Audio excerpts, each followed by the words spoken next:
Hi, this is Ron Shire. I'm at the Albright College Freedman Gallery for the exhibit of Relative Strangers, the work of Robin Mandel. We're going to take a look around.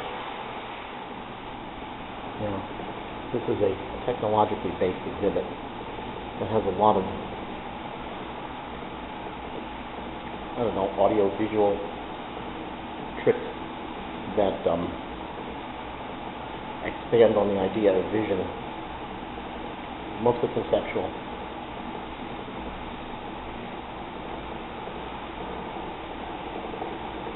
This is the basic shape that's spinning around to create this image of a bottle, almost like a hologram. Relative Strangers number 3.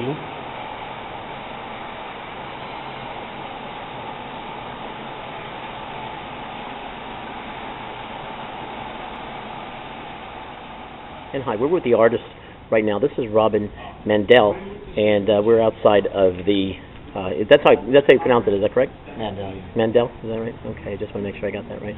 And we're outside the Freedman Gallery right now, and I just want to ask Robin some questions.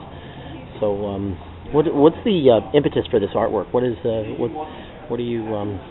Well, the work in the show is sort of spans several different bodies of work. The earliest piece in there is from 2003, which is the piece called Development on the floor. And right.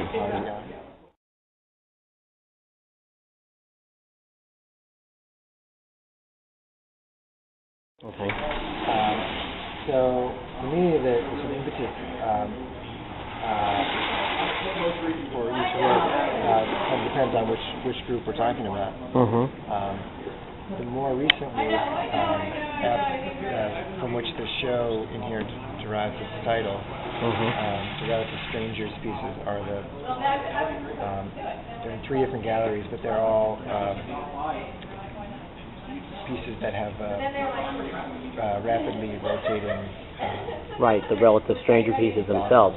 Right. So the those are most recent, and those.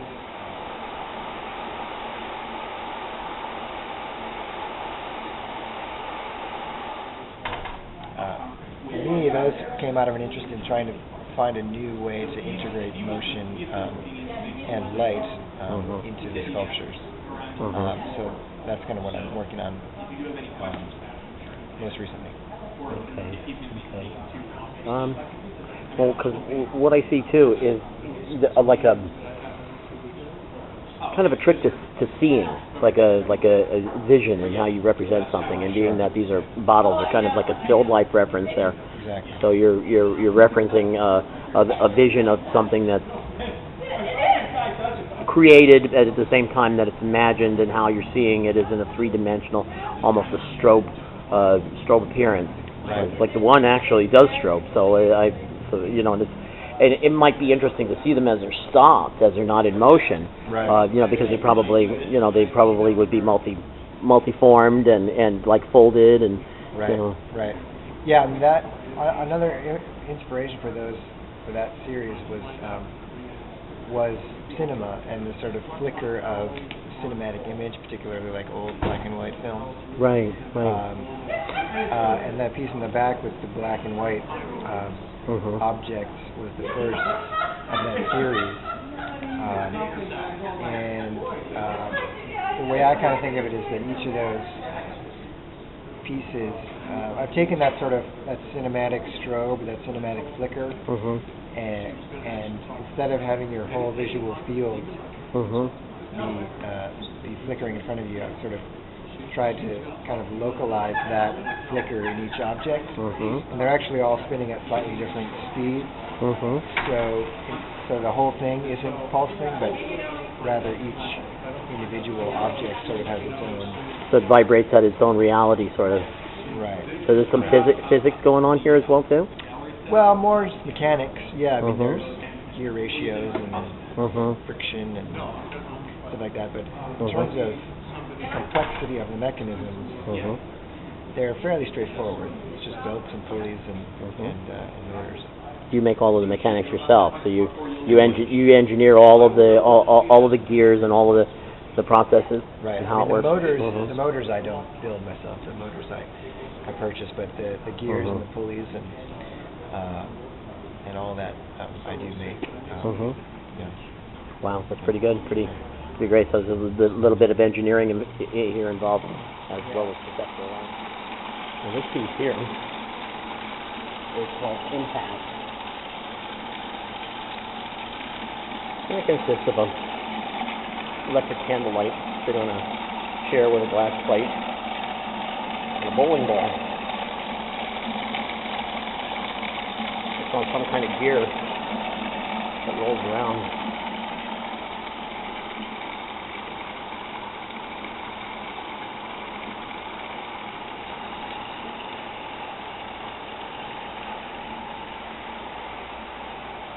Now this piece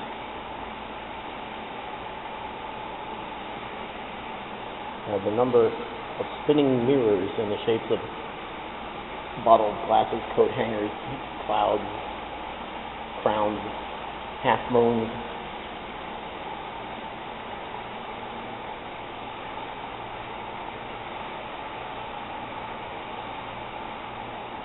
The light being reflected on it, which then gets cast on the gallery wall all the way up to the ceiling.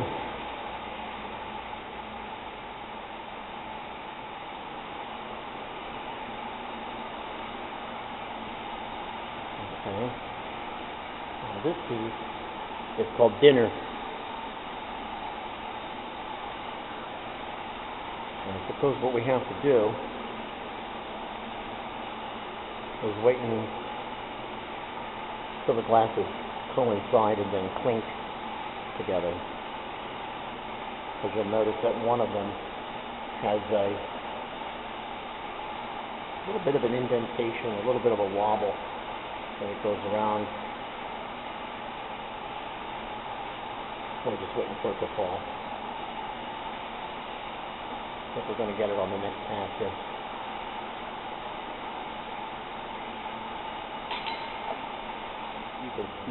You do consider this conceptual art, or is that secondary to what you're doing? Well, I think it's conceptual art in the sense that any art I think worth looking at should deal with some sort of concept. Oh, great! Yeah, I can totally agree there. Yeah. But unlike what most people might think of as conceptual art, I mean, I'm pretty attached to the object and to the experience that one has in front of the object. Great, that's good. Commendable. I noticed you're also pretty young, so I mean, are you just out of school, or how is this? Is this something that you've been developing for? I mean, you said that the one work was from early 2000s, so that's is that? Actually, the earliest work in the show is from 2003. 2003. So, yeah, I mean, I've been working as an artist for about 12 years. 12 years? Oh. I went to grad school sort of in the middle there, that period. And the Kinetic work is all from the last 5 years. Well, that's fun. I find that the work is really interesting. It's really, really good. Yeah. So, is there anything that you want to express about it that that you would like me to say in an article, or that if I do post this on a share site, that that you would want people to know something about what you're doing here? Nothing I particularly want to say. I mean, I would just urge people to come to the show and or go to the website if they can't come to the show. And your website is robinmandel.net. .net. Okay. Okay. Very good. Very good. Robin, I thank you. Thank you very much. Thanks. I appreciate it. And I was just informed that if you turn this switch on over here, you get a surprise.